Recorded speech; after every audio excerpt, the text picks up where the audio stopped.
Okay, this is my new first successful gaming PC build. And the reason it's a first successful build was because of something that happened previously, which I'm going to get into.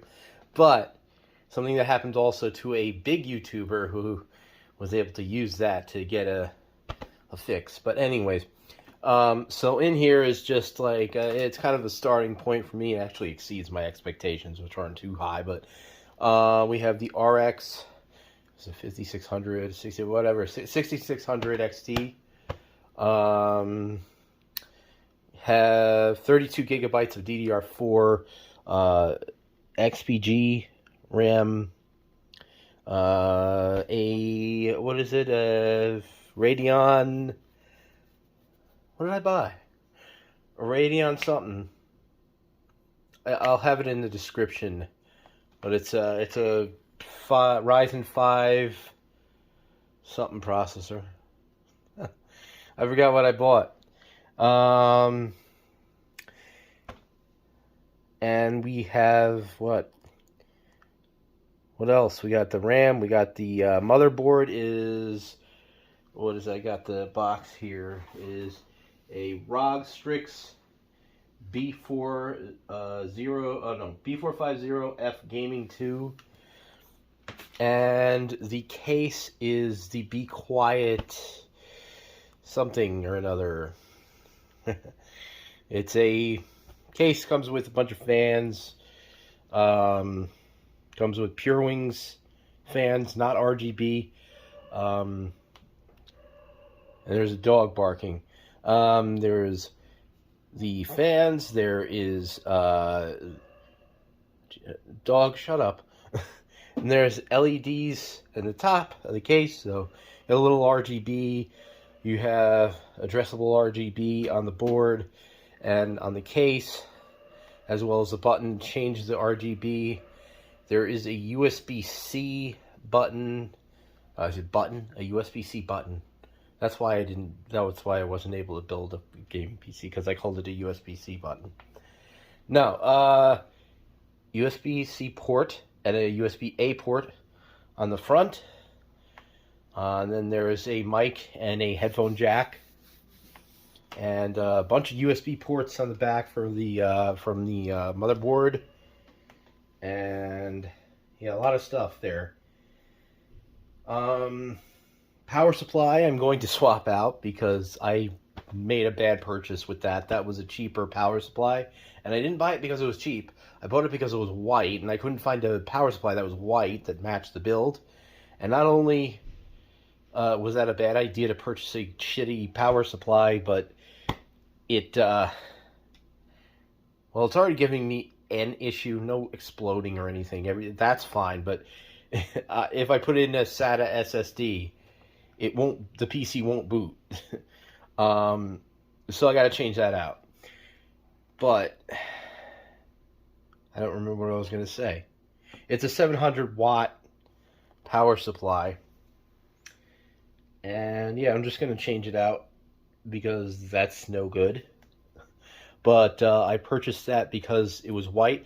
But then I didn't realize you could barely see it. So it doesn't even matter. And it's only on the back. So that was a really stupid idea. I should have just bought any good power supply. Would have been fine. And you wouldn't really been able to see it much.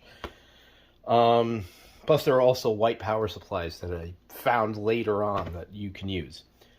I'm going to be changing out the cables. I'm going to be changing them like with extensions and things to make it look a little more tidy, and rerouting them so that the cable management is better. However, also another thing is I'm not a huge fan of RGB, but mostly the flashing stuff and the rainbow and all that stuff, it actually makes me feel physically ill. So if you noticed in that beginning part, I was showing this blue kind of thing going on. It was fairly slow. A lot of the animation, any animation that existed was slow, and it was kind of, I felt a little more comfortable with the setup that way. And I customized the front panel to have this kind of dark blue going into a white like fading into a white. So thought that looked nice for me personally. And then, this is great because I have an upgrade path. Um, it's not like I have the latest and greatest stuff, but it definitely plays every game I want to play beyond my expectations. Especially when you have FSR support, when you can force it on every game. It literally looks like the games are running at 4K. To me, especially from my viewing distance, it looks great. And games that support it natively, like God of War and all that, they run great. And can't complain. So what I was going to get into with Newegg was years ago, and I think I covered this on my channel. I bought a bunch of parts, a good portion of them from Newegg. Few of my experiences were really good, but then I got to the motherboard, and that went very south. This motherboard that I purchased, it was bad. It was a bad motherboard. Not only that, but even after I tried to, when I went to go try to do the RMA process, I checked back on the reviews, and people started coming in with more one-star reviews stating that the motherboard would not post and that it was crap. It wasn't just me having this issue. I also checked to see that the motherboard, there was no damage caused by myself, because it was a first attempt at a build, and there's a good possibility I could have fucked something up, and it would have been my fault, and I would have ate that. But after looking over the motherboard, there was no problems. I checked the CPU pins, everything was fine. And so I contacted Newegg, and they said they would initiate an RMA to myself. And so I packaged the board up. I believe I had to pay for shipping or something. I may not have. I don't remember. It was years and years ago. But I sent it to Newegg. And then I remember I started reading.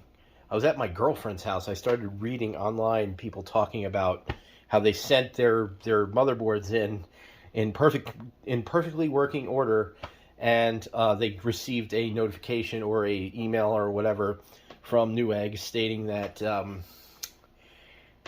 their pins were bent, even though some of them had even taken pictures of the pins before and after, and the pins had not been bent when they had sent it in, but when it was returned, all of a sudden magically those pins were destroyed. And I started to become nervous that that was going to happen to me. Not too long after I looked at that stuff, I get an email that they are refusing the RMA due to bent pins. So I'm like, oh no, they're going to do this to me, aren't they? They send me back to the motherboard, and they mangled it. Just so they can keep... It was a cheap-ass motherboard. I don't even know that it was $100. The thing was such a cheap piece of shit. They wanted to keep, like $50 or something, so they went through all that. But I guess, I wasn't a big YouTuber at the time. Well, I'm still not a big YouTuber, and never will be.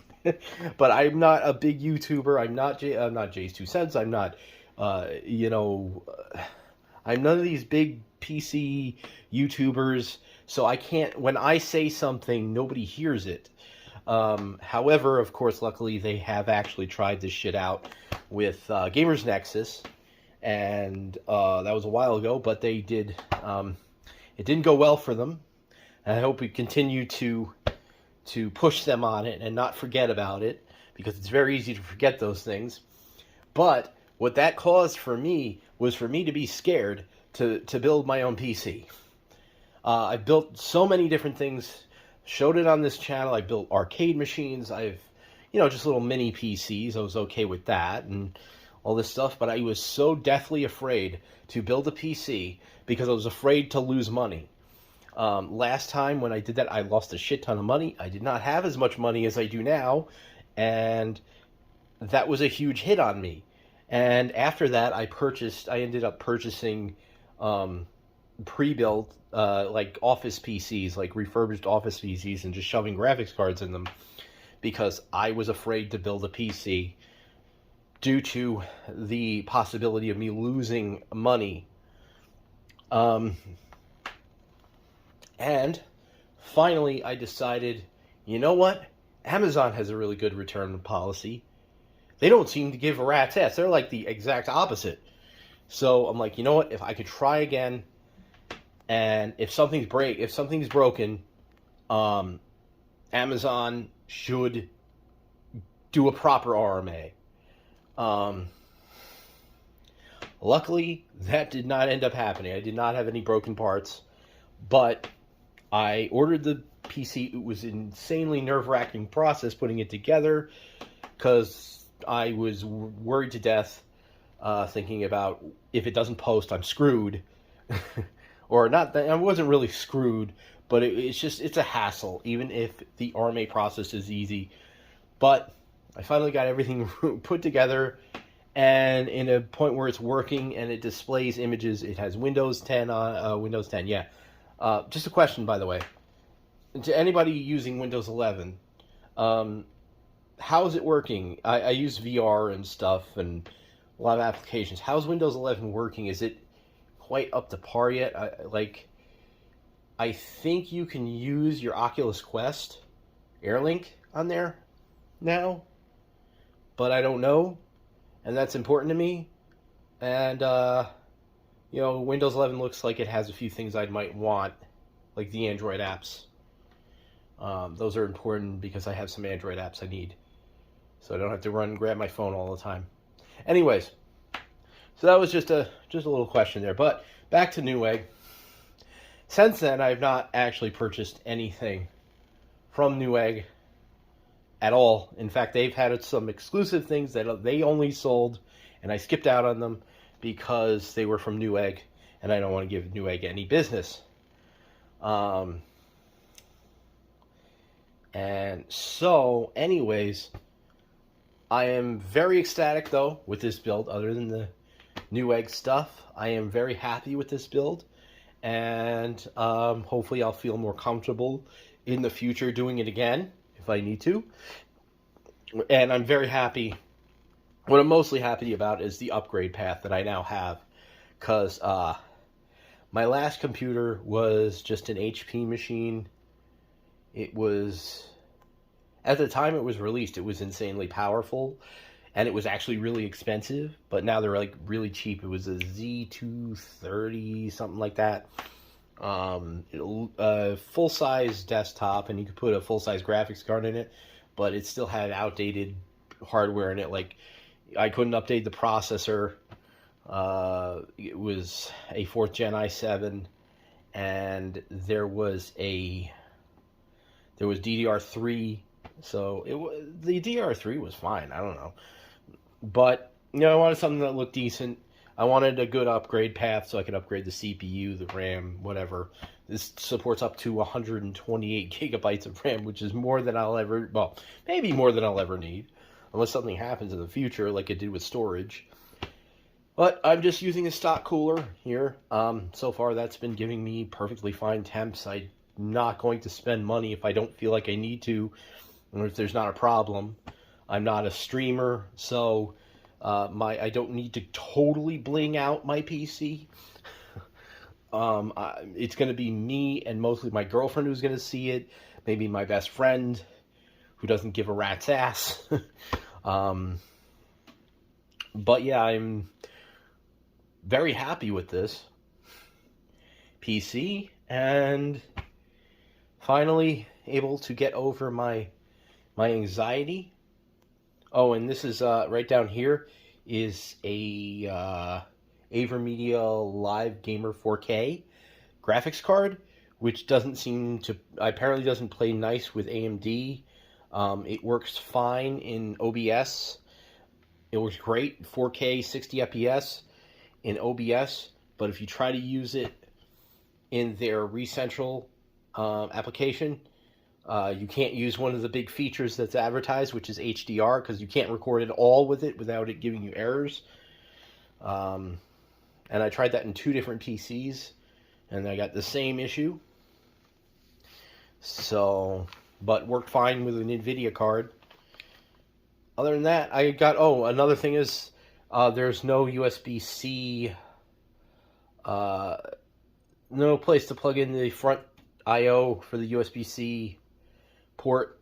So I have an adapter coming. I hope it's the right adapter. I just bought it because it was so cheap. It was like $1. I don't know that it's the right adapter. I just saw it and I was like, okay, $1. Let me just try it. If it doesn't work, it doesn't work. If it does, it does. But then I just need the new power supply, which I should get soon, and then I'll get the cable extensions and reroute the cables so it looks a little nicer.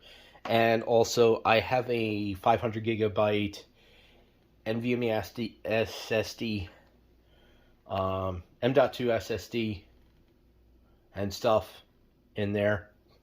It is a Western Digital, and it's working great, so that's fine. And then I have a couple SSDs that I'm going to eventually mount into this thing, but for now they're external USB, because if I install them into the case onto the motherboard through SATA, the PC won't boot. So I gotta, and from what the research that I did, that's actually the fix, is to replace either the cables or the power supply. And because I don't like the power supply, I'm just gonna replace the power supply with a proper power supply. Anyways, that is the PC build, and I'm using, actually, for RGB, for managing the RGB, I'm using a software called RGB, what is it called? Something RGB. It's not the usual one that comes with the tool. What is that? The Armory box or whatever. Oh my god, I can't think of it. Anyways, it's a software. It has like a free version and a paid version. And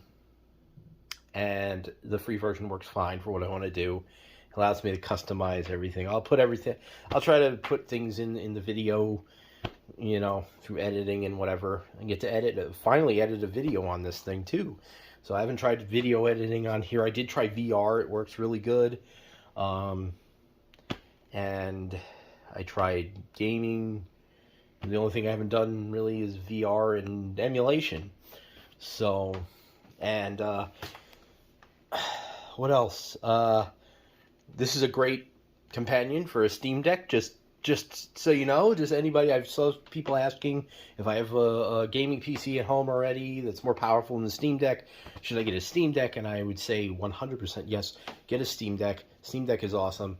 I skinned mine recently. Ooh, bump. And then, yeah, so I got this skin on Extreme Skins. I had it shipped in, and I put it on. Thought it was kind of cool. Although now I kind of wish it was white to match the PC, so I could put it on a stand on the PC, so it can match. And I have a PS5 controller or a DualSense that goes with that. It's white. And I changed the RGB to match the PC as well. And that works really well. So, also streaming from my Steam Deck or streaming from here to the Steam Deck also works great. So, yeah. Even with the AMD encoder, it works awesome. So, anyways, thank you for watching.